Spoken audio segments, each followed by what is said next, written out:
خداوند قہر کرنے میں دھیما اور قدرت میں بڑھ کر ہے، اور مجرم کو ہرگز بری نہ کرے گا۔ خداوند کے زندہ اور پاک کلام میں سے ناہوم، اس کا پہلا باب۔ نینوا کی بابت بار نبوت، الکوشی ناہوم کی رویا کی کتاب۔ خداوند غیور اور انتقام لینے والا خدا ہے۔ ہاں، خداوند انتقام لینے والا اور قہار ہے۔ خداوند اپنے مخالفوں سے انتقام لیتا ہے اور اپنے دشمنوں کے لیے قہر کو قائم رکھتا ہے۔ خداوند قہر کرنے میں دھیما اور قدرت میں بڑھ کر ہے، اور مجرم کو ہرگز بری نہ کرے گا۔ خداوند کی راہ گرد باد اور آندھی میں ہے، اور بادل اس کے پاؤں کی گرد ہیں۔ وہی سمندر کو ڈانٹتا اور سکھا دیتا ہے، اور سب ندیوں کو خشک کر ڈالتا ہے۔ بسن اور کرمل کملا جاتے ہیں، اور لبنان کی کونپلیں مرجھا جاتی ہیں۔ اس کے خوف سے پہاڑ کانپتے اور ٹیلے پگھل جاتے ہیں۔ اس کے حضور زمین، ہاں دنیا اور اس کی سب معموری تھر تھراتی ہے۔ کس کو اس کے قہر کی تاب ہے؟ اس کے قہر شدید کو کون برداشت کر سکتا ہے؟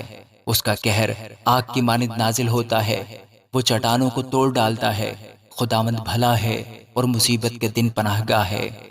وہ اپنے توکل کرنے والوں کو جانتا ہے، لیکن اب وہ اس کے مکان کو بڑے سیلاب سے نیست و نابود کرے گا، اور تاریکی اس کے دشمنوں کو رگی دے گی۔ تم خداوند کے خلاف کیا منصوبہ باندھتے ہو؟ وہ بالکل نابود کر ڈالے گا، عذاب دوبارہ نہ آئے گا۔ اگرچہ وہ الجھے ہوئے کانٹوں کی مانند پیچیدہ اور اپنی مے سے تر ہوں، تو بھی وہ سوکھے بھوسے کی طرح بالکل جلا دیے جائیں گے۔ تجھ سے ایک ایسا شخص نکلا ہے جو خداوند کے خلاف برے منصوبے باندھتا اور شرارت کی صلاح دیتا ہے۔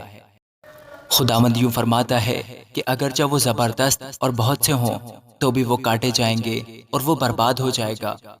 اگرچہ میں نے تجھے دکھ دیا، تو بھی پھر کبھی تجھے دکھ نہ دوں گا، اور اب میں اس کا جوا تجھ پر سے توڑ ڈالوں گا اور تیرے بندھنوں کو ٹکڑے ٹکڑے کر دوں گا۔ لیکن خداوند نے تیری بابت یہ حکم صادر فرمایا ہے کہ تیری نسل باقی نہ رہے۔ میں تیرے بت خانہ سے کھودی ہوئی اور ڈھالی ہوئی مردوں کو نیست کروں گا۔ میں تیرے لیے قبر تیار کروں گا، کیونکہ تو نکما ہے۔ دیکھ، جو خوشخبری لاتا اور سلامتی کی منادی کرتا ہے، اس کے پاؤں پہاڑوں پر ہیں۔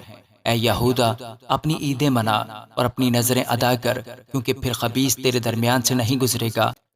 وہ صاف کاٹ ڈالا گیا ہے۔ آمین۔